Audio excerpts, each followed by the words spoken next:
अच्छा बच्चों, अब शुरू करते हैं first year MCQs 12 private. In balance sheet allowance और bad debt is deducted from account receivable. Bad debt हमेशा अकाउंट रिसीवेबल से माइनस होता है।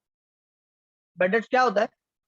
हमारा अंदाजा होता है कि रिसीवेबल में से इतना पैसा शायद हमें नहीं मिलने वाला। Next, number 2, in trial balance salary expense 75,000 on 31 December। Adjustment data shows accrued salary 15,000। 75 expense था, 15,000 ऐड करा, एक्चुअल एक्सपेंस कितना आ जाएगा आपका? 9,000 आपका एक्चुअल एक्सपेंस आ जाएगा। Correct, this is correct.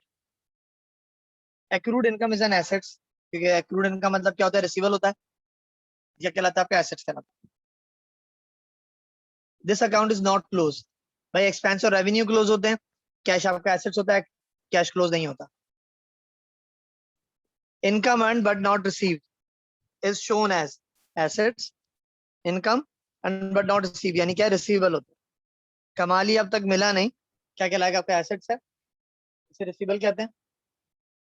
ठीक है, क्या होता है आपका? एसेट्स होता है। Okay, list of account balances is called trial balance. Allowance of added account is a contra account.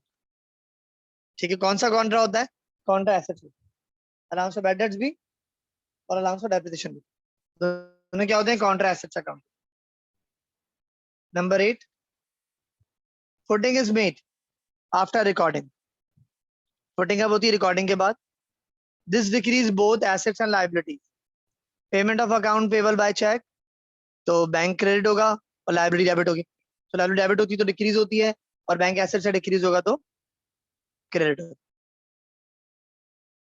These batch describe assets, cash, prepaid और interest receivable। तीनों क्या होते हैं आपके? assets होते हैं।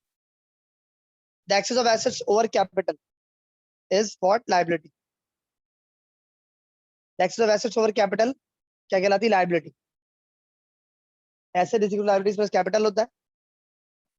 Next है identify the correct figures। 4 lakh assets, 90 की लाइबिलिटी, 3 लाख 10 का कैपिटल। तो एसेट बराबर होता है लाइबिलिटी प्लस कैपिटल के। इक्वेशन क्या है? इक्वल है। 4 लाख एसेट्स है, 90 लाइबिलिटी, 3 लाख 10 कैपिटल। 310 प्लस 90 कितना हो जाएगा? 4 lakh. In cash book, purchase discount is shown on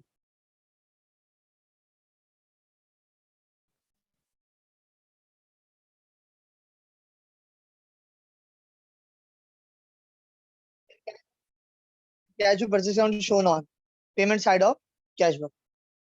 purchase discount किधर आता है? क्रेडिट साइड पे आता है। सेल डिस्काउंट डेबिट साइड पे आता है। कैश बुक क्या? Under imprest system of petty cash book, the petty cash fund is reimbursed on monthly basis. ठीक है, मंथली बेसिस पे आप क्या होता है? Petty cash fund reimburse. Merchandise shown in trial balance. Posting closing is merchandise unsold at the year and. Merchandise inventory ending क्या कहलाती है? पोस्ट क्लोजिंग में आती है। पोस्ट क्लोजिंग क्या होता है? एंट्री बनती है, लेजर बनता है, ट्रायल बैलेंस बनता है। ट्रायल बैलेंस के बाद होती है एडजस्टमेंट, उसके बाद बनता है एडजस्टेड ट्रायल बैलेंस, जिसे हम कहते हैं पोस्ट क्लोजिंग ट्रायल बैलेंस। क्या कहते हैं? पोस्ट क्लोजिंग ट्रायल बैलेंस कहते हैं। उसमें आपकी मर्चेंडाइज इन्वेंटरी एंडिंग आती है। सैलरीज पे 10,000 और posted to salaries account ₹1,000। To rectify the error, the salaries account will be debited 9,000। भाई 10,000 पे करी तो सैलरी एक्सपेंस 10,000 से डेबिट होना चाहिए था। लिखा कितना गया? 1,000 से लिख दिया। 9,000 से कम एक्सपेंस डेबिट किया, तब 9,000 से एक्सपेंस को और डेबिट कर देंगे। Number 17, goods purchase for ₹20,000 were entered in purchase journal 28,000। This will increase cost of goods sold. ठीक है, 20,000 की परचेज करी, कितना लिख दिया?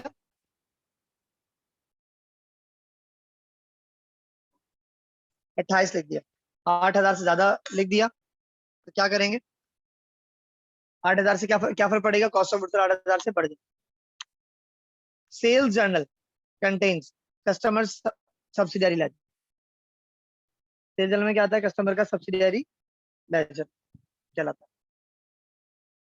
ठीक है, सेल्स जर्नल में क्या आता है, कस्टमर लेजर बनता है सेल्स जर्नल के थ्रू।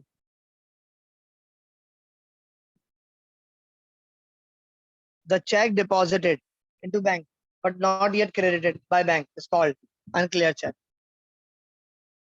Check deposit किया into bank but not yet credited by bank. आपने डिपॉजिट कर दिया, बैंक में तो ऐड नहीं हो, क्या कहलाएगा, अनक्लियर चेक। 20 है, earned income is earned liability होती है आपकी। यहाँ खत्म हो गया आपका 12 प्राइवेट, अब है 12 regular.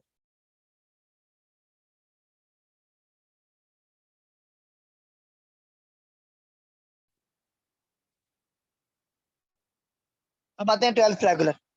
Net profit is transfer to owners equity capital account. Net profit owners equity में ट्रांसफर होता है, देन नेट लॉस भी ऑनर्स इक्विटी में ट्रांसफर होता है। Normally this is a debit balance, loan to Ali. Ali को लोन लिया दिया, अली से पैसे लेने, तो रिसीवेबल है, रिसीवेबल हमेशा कौन सा बैलेंस होता है, डेबिट बैलेंस होता है। और trial balance is a list of balance in the ledger. Ledger का जो बैलेंस होता है सारा वो ट्रायल बैलेंस में आता है। This is nominal account close at the end of the period. Rent expense आपका जो है नॉमिनल अकाउंट होता है, एक्सपेंस और रेवेन्यू वो आप क्लोज करते हैं, यानी एक्सपेंस और रेवेन्यू दोनों आपके क्लोज होते हैं। बाकी ऐसे liability owners equity new form में जाती है। ठीक है, this is not a book of original entry. Journal journal आपकी ओरिजिनल एंट्री होती है, cash receipt purchase journal original है, सब्सिडी लेजर आपकी ओरिजिनल एंट्री नहीं होती। Special journal are used to avoid numerous entries in journal ledger. ठीक है, special journal are used to avoid numerous entries in journal ledger. इस special में सिर्फ आपके सेल मर्चेंडाइज ऑन अकाउंट और purchase merchandise on account, cell return on account, purchase on account, बाकी अलावा जो भी एक्स्ट्रा एंट्री होती है वो इसमें नहीं आती।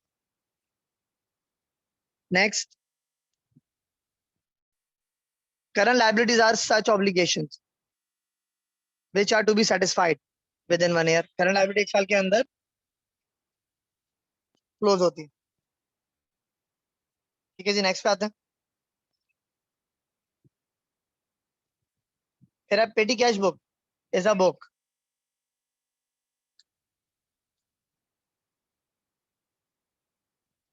पेटी is a book of small size used for small payments, used for small receipts, used in a small business। तो पेटी कैश बुक आपकी स्मॉल बिजनेस के लिए, स्मॉल पेमेंट के लिए यूज होती है। ठीक है, next, a debit balance of bank in firm's cash book will be shown in the bank। क्या शो होगा, debit balance of bank in firm's cash book will be shown in the bank credit balance। हमारा debit balance bank का credit होता है, हमारा credit bank का debit होता है। ठीक है ना, कैश बुक का डेबिट बैंक का क्रेडिट होता है, बैंक का क्रेडिट कैश बुक का डेबिट होता है। उसी तरीके से कैश बुक का क्रेडिट होगा तो बैंक का डेबिट होगा, कैश बुक का डेबिट होगा तो बैंक का credit. If the gross profit is 5000 and the net profit is 25% of the गुजार का 25% आपका नेट प्रॉफिट है, तो 5000 का 25% कितना बनेगा, 1250, 1250 बनेगा। 5000 में से 1250 माइनस करेंगे तो क्या आ जाएगा आपके पास, 3750 आपका ऑपरेटिंग एक्सपेंस आ जाएगा। यानी 5000 का 25% निकाला तो नेट इनकम आई 1250। 5000 में से 1250 माइनस करें कितना आ जाएगा, 3750 आपका ऑपरेटिंग एक्सपेंस आ जाएगा।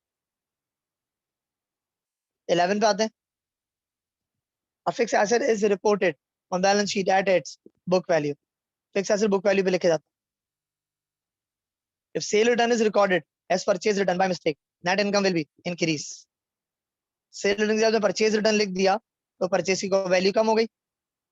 जब परचेज की वैल्यू कम हो गई तो ऑब्वियसली आपका प्रॉफिट ज्यादा नजर आएगा, यानी कॉस्ट कम होगी तो प्रॉफिट ज्यादा आएगा। Owners equity is increase by net income. Net income की वजह से ऑनर्स इक्विटी बढ़ जाती है। 14, this is an example of an adjusting entry. Purchase of supplies ये तो जनरल में आता है, बिलिंग ऑफ सर्विस सब ये तीनों जनरल में आते हैं, वेजेस पेमेंट वगैरह। डेप्रिसिएशन एक्सपेंस आपका एडजस्टिंग एंट्री में आता है। Number 15, the financial statement is based on the accounting equation. ठीक है, किसकी? बैलेंस शीट की। अकाउंटिंग इक्वेशन में asset is equal to liabilities plus owners equity आती है, ये तीनों बैलेंस शीट आइटम होते हैं। इनकम स्टेटमेंट में एक्सपेंस और रेवेन्यू आते हैं, बैलेंस शीट में एसेट लायबिलिटी ओनर्स इक्विटी आती है। Number 15, cash book is used to record only cash transaction. Repeat your MCQs here. This type of accounts normally have credit balance. Revenue, liability, owners equity का credit balance होता है। Sold office furniture on account will be recorded in. Sold office furniture वो तो journal में जाता है, या कोई भी जर्नल नहीं लिखा हुआ। परचेज है, परचेज रन है, सेल जर्नल है, none of these act. Reversing entries are passed कब बनती है? At the start of an accounting period.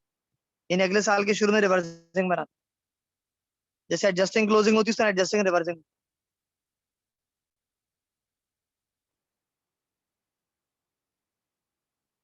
Sales are equal to cost of good sold plus gross profit, क्या आ जाएगी आपकी? सेल आ जाएगी। सेल में से कॉस्ट माइनस करो, प्रॉफिट आता है, कॉस्ट में प्रॉफिट प्लस करो, सेल आ जाएगी।